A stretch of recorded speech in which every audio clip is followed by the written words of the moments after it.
কিভাবে রান্না করলে কচুর শাকের রং অনেক সুন্দর সবুজ হবে, এই রেসিপিটা আজকে আপনাদের দেখাবো। আসসালামু আলাইকুম everyone, welcome back to my channel. প্রতিদিনের মতো চলে আসলাম আমি শিউলি আক্তার শিমু আপনাদের মাঝে নতুন একটা ভিডিও নিয়ে। দেখতেই পাচ্ছেন খুব সুন্দর শাকগুলি, সবুজ কচি কচি শাকগুলি, সেগুলো উঠিয়ে নিচ্ছিলাম। আসলে আজকে রান্নাটি আমার মা করবে, আমি করব না, কিন্তু তারপরেও শাকগুলো উঠাচ্ছিলাম আর ভাবতেছিলাম আজ মায়ের হাতে রান্না অনেক মজা করে খাওয়া যাবে আর কি। আসলে কচুর শাকের রং কীভাবে সবুজ হয় সেটাই আপনাদের আমি বোঝাচ্ছি আর কি। প্রথমে কচুর শাকগুলোকে পেঁয়াজ রসুন এবং ঝাল চিড়ে দিয়ে কিছুক্ষণ পর ফুটে উঠলে কচুর শাকগুলোকে দিতে হবে এবং সেগুলো অল্প কিছুক্ষণ ঢেকে দিয়ে তারপর ঢাকনাটা আগলা করে দিয়ে আর কখনো ঢেকতে হবে না, তাহলেই কচুর শাকের রং আর কি সবুজ থাকবে। আমি বিষয়টা খুব একটা ভালো জানতাম না, মায়ের কাছ থেকেই শিখলাম আর কি।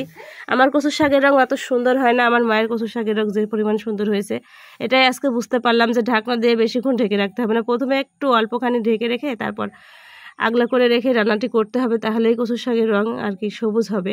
তারপর যখন পানিগুলো ফুটে উঠেছে তখন আমার মা ধুয়ে পরিষ্কার করে রাখা শাকগুলিকে দিয়ে দিচ্ছে আর কি। মায়ের হাতের রান্না আজকে মানে খুবই প্রথমে কাছ থেকে দেখছি আর কি। মায়ের হাতের রান্না অনেকবারই খেয়েছি, অনেকেই বলবেন যে মায়ের হাতের রান্না, আবার আজকে প্রথম দেখছি, কেমন ব্যাপার। আসলে খুব ছোটোবেলায় আমার বিয়ে হয়ে যায় আর কি, তাই মায়ের হাতের রান্না খুব কাছ থেকে দেখা হয়নি, খাওয়া হয়েছে আর কি। আমি রান্না করতে পারতাম না, শিখেছিলাম খুব ঠেকা খেয়ে আর কি। ঠেকা খেয়ে বলবো, অনেক কষ্ট পেয়েছিলাম জীবনে, সংসার করতে যেয়ে ছোটো মানুষ ছিলাম, কিছুই পারতাম না আর কি। তারপর যখন আমার মা কচু শাকগুলোকে উঠিয়ে নিয়ে তেলে দেবে তার কিছুক্ষণ আগে মানে রসুনগুলোকে কুচি করে দিয়ে দিল।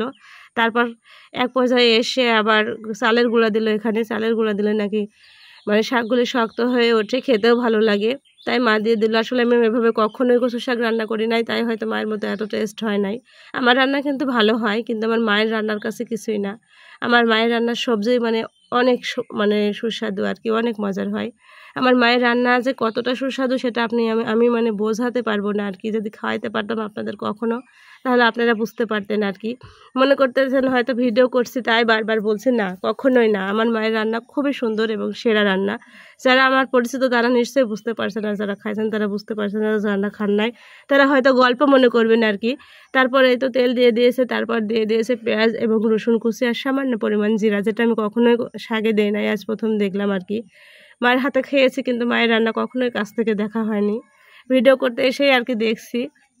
ছোটোবেলায় শ্বশুরবাড়ি চলে গিয়েছি, মায়ের রান্নার কখন দেখব সেটা দেখার সুযোগ আমার হয় নাই।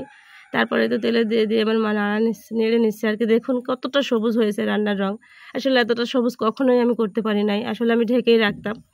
আজকে বুঝলাম যে অতটা বেশি ঢাকা লাগবে না, প্রথমে একটু ঢেকে তারপর আর বারবার ঢেকে দেওয়ার কোনোই প্রয়োজন নাই। আসলে আমার মায়ের হাতে রান্না সেই স্বাদ অনেক মানে সুস্বাদু হয়। কখনো যদি আমার অডিয়েন্স কেউ আমার কাছে আসে এবং আনার সৌভাগ্য হয় তখন বোঝাবো। আজকের ভিডিও এ পর্যন্ত, সবাই ভালো থাকবে।